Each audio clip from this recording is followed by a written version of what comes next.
This conference will now be recorded. All right. Good evening, everybody. Thank you for taking the time out to meet with Phil and Jenny and I and spending some of your Monday with us. As you can imagine, the numbers are still growing and they're going in the wrong direction. So unfortunately, there's still a lot more questions than answers at this point, but we'll do our best to get you some answers and kind of give you some updates of some ideas that are coming down the pipe, what we're thinking.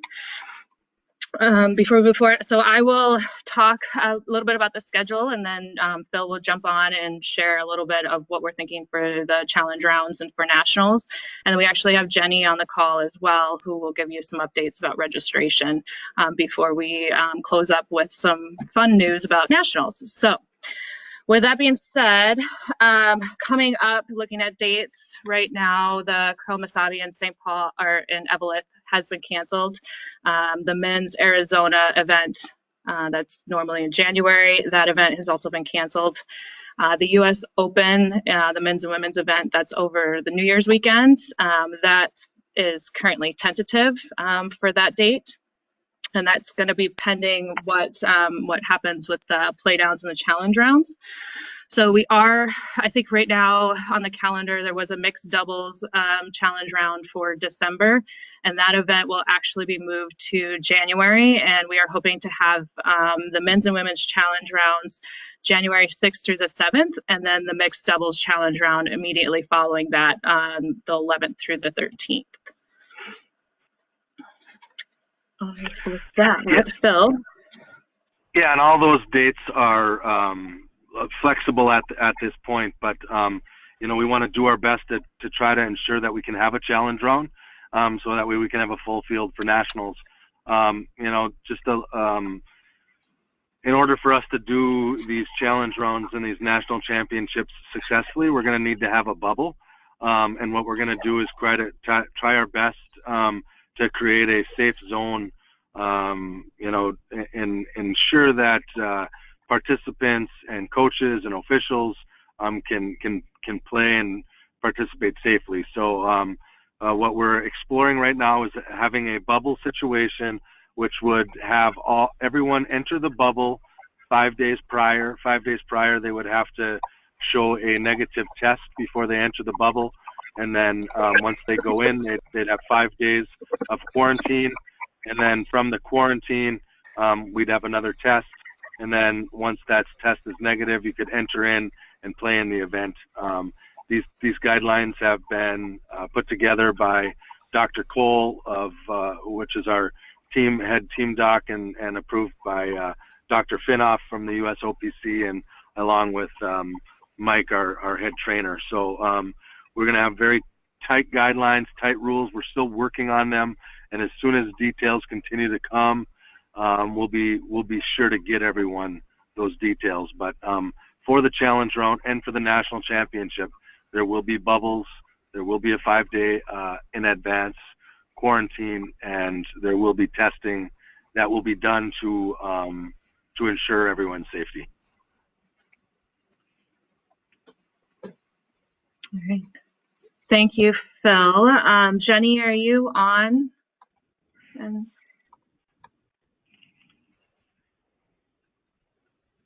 maybe.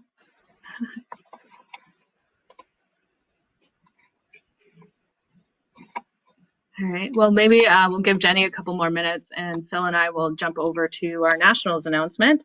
So given the procedures that we released in the fall, per qualifications for the national championships, there are 5 teams for the men's and women's that are currently qualified, and 6 from the mixed doubles. And so those qualifications, just as a review, it was the 2020 national champion, the 2020 runner-up, and then the top 3 from the world team rankings as of September 1st.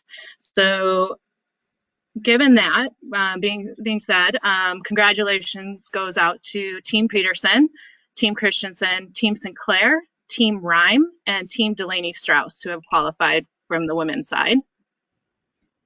And on the men's side, we have Team Dropkin, Corey Dropkin, Team Rich Ruinen, Team John Schuster, Team Greg Persinger and Team Scott Dunham. And then on the mixed doubles side, it's just a little bit different. It was the top 6 teams from last year's nationals, and those are Polo Peterson, Schuster Christensen, Dropkin Anderson, Walker Leichter, Hamilton Hamilton, and Plies Persinger. And then the hopes are, and the plan is, that we'll have those challenge rounds to fill out the last 3 spots on the men's and the women's side, and we will have the we will also have the challenge round on the mixed doubles side to fill out the last 4 slots.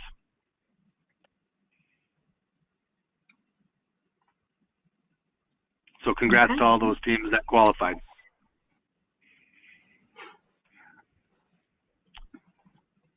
Okay. Congratulations to those guys. And then let's see if Jenny. Question. I have a question for you. Yes, go ahead. Haven't worked. And just wondering how are those teams that just form? I'm sorry, Evan. It's hard to hear you right now. Do you want to type your question into the chat box? You're kind of cutting in and out on my end. I think if I heard the question correctly, Evan, it was how it worked with the teams that were just formed this year. And that was one of the recommendations that was put, if this is the question, and I can't see the chat box, Jess, but that was one of the recommendations that was put by the USOPC, that it would be would allow teams an opportunity to reform. And because our world team ranking system has a points system, that's why we put that date out there as September 1st. So that way, if a team did reform, which we had a few teams that actually resituated, they could still use their points. Their individual points would carry forward, since there was no opportunity to play on the men's women's side.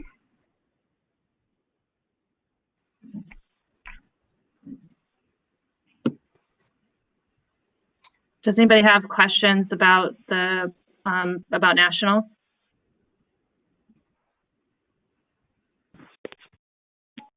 Okay. Jenny, if you're on, the floor is yours. I am. Can you hear me? Yes, we can hear. Great. Good evening, everyone. Just a few updates. I know people have been asking in regards to the schedule and regional playdowns. I have been working with the regions in regards to scheduling playdowns. They may be evaluating alternative methods of selecting their teams for regional playdowns.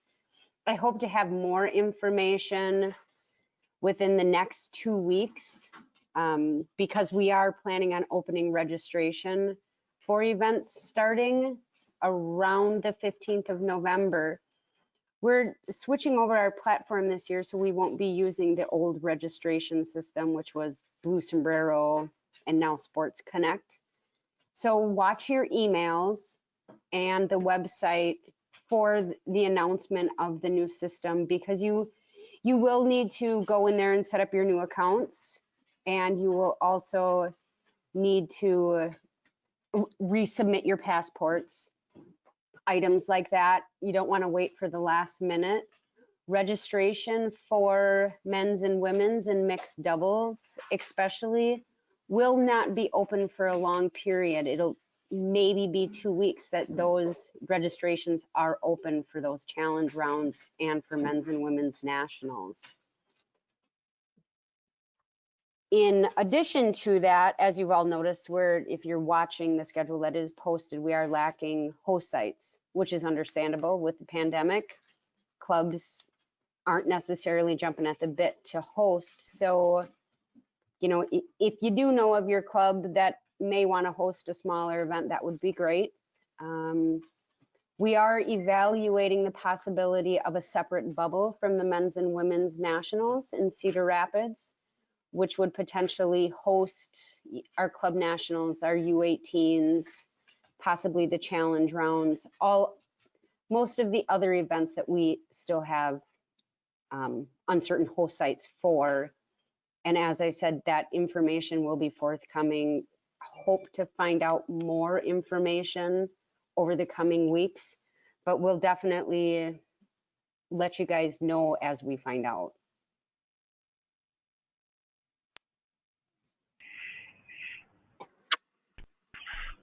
Thanks, Jenny. Let's see, we're having a couple questions come up, and I'm not sure if we can answer them at this point, but Jenny, if you have any idea on them, will uniform requirements be relaxed this year for juniors and men's and women's nationals? I expect the uniform requirements to be the same for men's and women's nationals and junior nationals, being that teams do need to have uniforms. They do need to submit them. With that being said, uniforms are not a requirement for challenge rounds and for the junior qualification bonspiels. Okay. And then Andy asks, if COVID tests are negative and everyone quarantines in the host hotel for 5 days, will we be able to use 2 sweepers at nationals? And Andy, I think I could try to answer that question. As of right now, it's to be determined. So right now, the recommendation, at least for the clubs, is the 1 sweepers. We are back and forth with the doctors to determine, given the spacing and the air in the arenas, what it could look like if you're quarantining, if we can make it more of a normal event with the 2 sweepers. So we'll look at that.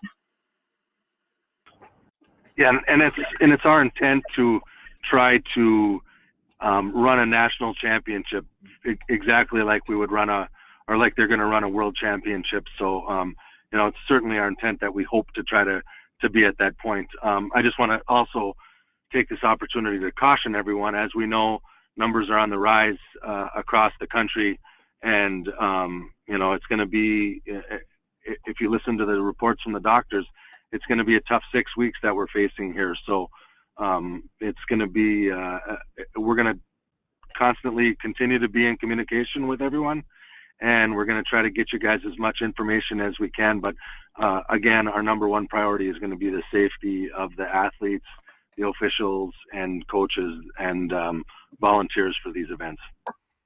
Absolutely. And that'll be the case. Oh, I'm sorry, Jess.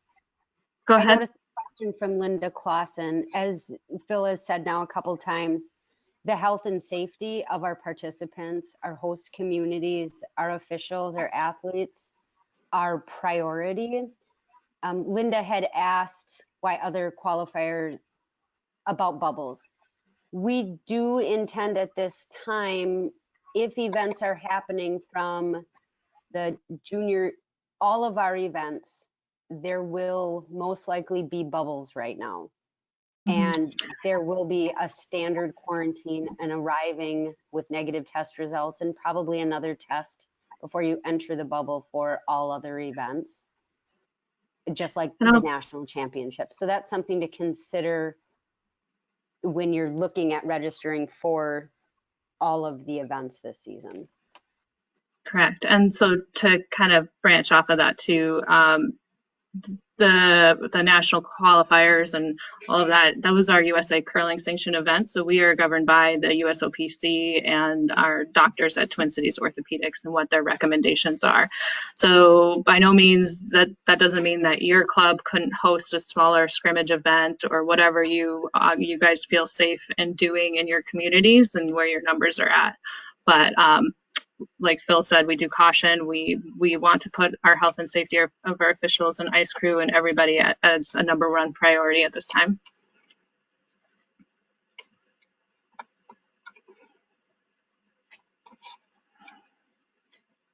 Are there any other questions?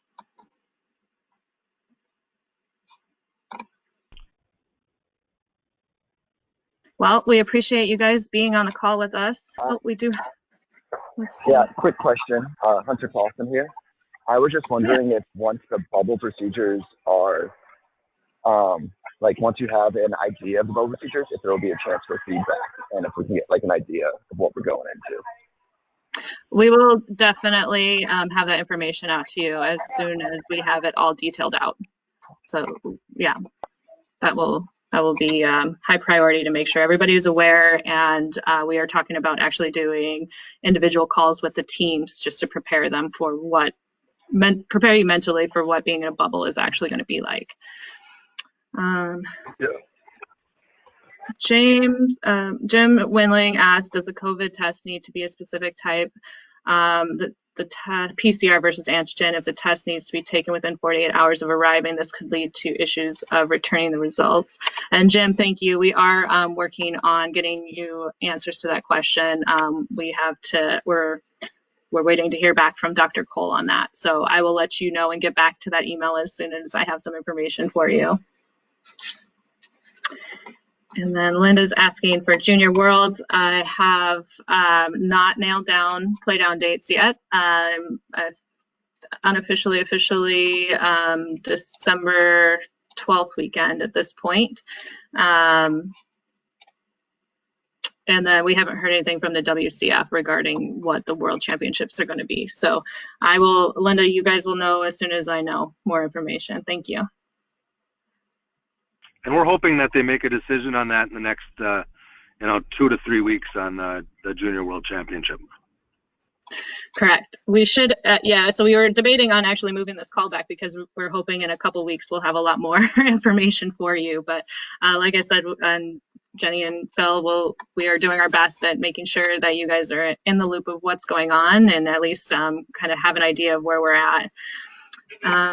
Christine McMakin asked a really good question. Are coaches also required to quarantine to be in the bubble? And the answer is yes, absolutely.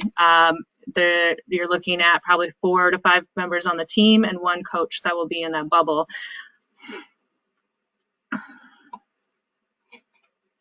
I want to mention too, sorry, in regards to the bubbles, and of course we'll have more information for you when we know exactly what these bubbles look like and where they're going to be at, especially for other events outside of men's and women's nationals. But we will be selecting hotels for these events, meaning those, that's what it's going to look like. We're going to have to all be in one location to control the bubbles. So alternatives like Airbnbs are most likely not going to be an option. But as registrations open up and we have more information for you, we'll definitely be getting that information out to you. So if there was a team that was testing positive prior to going there, and so that team would be out, would the nationals just not be filled then, since there wouldn't be enough time to get another team? That's a good question, and we have to sit and evaluate all of those, all of what could potentially happen with COVID. The more than likely, correct, we probably would not backfill if it's that week of the event. Okay. Because there's just not enough turnaround time for a team to take that much time off of work. So I think a big point here is to watch out. Everyone needs to pay attention to their health and safety in the next few months, meaning, follow these guidelines, practice social distancing, try to stay home if you have to. Just be smart about it, because you could potentially be affecting your entire team by one person not watching out for themselves. Mm-hmm. Correct. And then Scott Armstrong asked if teams are bubbled together and teams can be together. Why is there 2 players per room during the bubble? 2 players, just trying to reduce the cost. So by no means are Phil and Jenny and myself doctors. So we're just trying to answer the questions as best as we can. But the 2 players is because you're limiting your interaction with the time that you're spent with someone else that could be potentially have the virus. In addition, just so you guys are aware, kind of curtailing off of what Jenny was talking about, we say like it's a 5-day quarantine in advance of the event, but what we're really hoping is that you're also being very cautious leading up to that event, because you could potentially show a positive test or carry the virus. And so we're recommending up to 2 weeks almost beforehand. And then our national team athletes, if they do get a positive test, they're mandatory quarantine isolation for 14 days after that positive result, regardless of symptoms. So it's very important. It can, very important to take care of yourself, take care of those around you. It can affect your training and your season and your preparations for the events.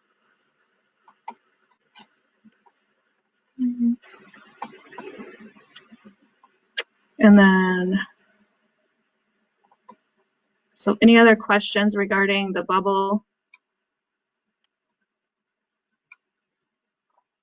Okay. We have a question about going back to mixed doubles trials, nationals, and dates. So just to jump back onto that, mixed doubles challenge rounds will tentatively be January 11th through the 13th. And then I believe we are looking at maybe curtailing mixed doubles nationals off of the men's and women's bubble. But that is more information to come out here shortly.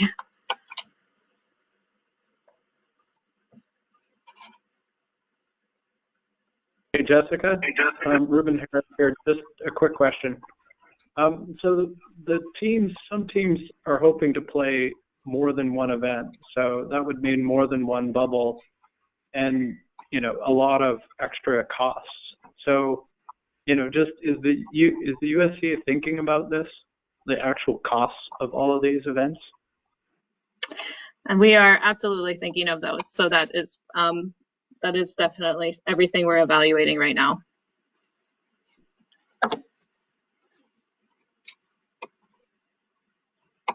And one of the big things there is, we want to be able to give everybody opportunity, and on the challenge rounds, and then there's junior events. So, in order to have these successfully, we have to have the bubble. So costs are at the top of our priority, and what the costs will actually look like. So when making decisions, that's certainly being considered.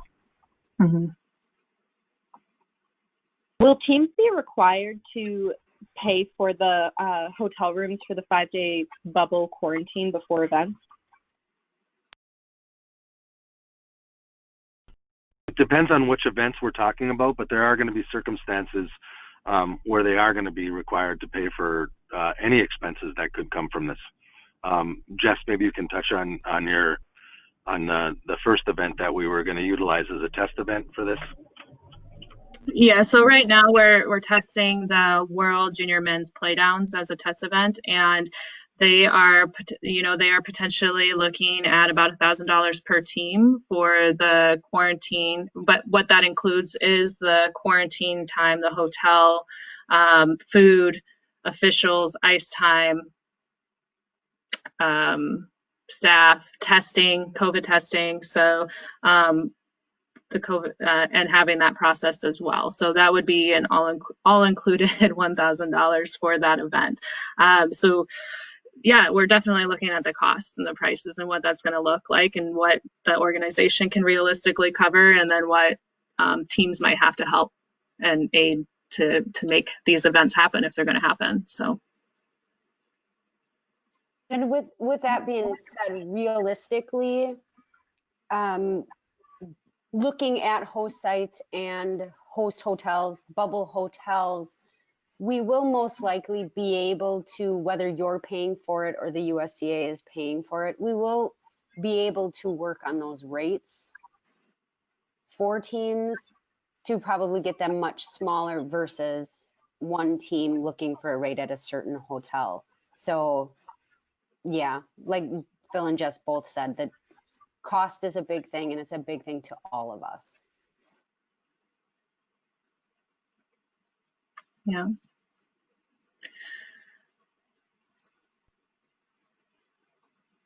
So we have another question. Will mixed doubles nationals be mixed doubles trials as well? And the answer is no. They'll be in two separate bubbles. So mixed doubles trials, Are you talking, sorry, E, are you talking about the Olympic trials or the play downs, the challenge rounds?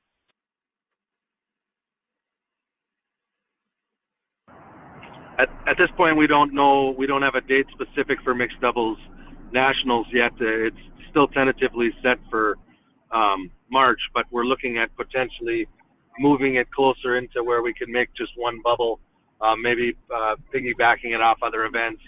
And then the mixed doubles Olympic trials have been officially postponed until the fall of 2021.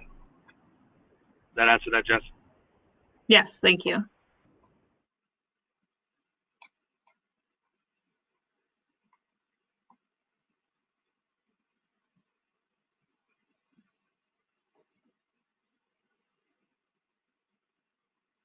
All right. Any other questions?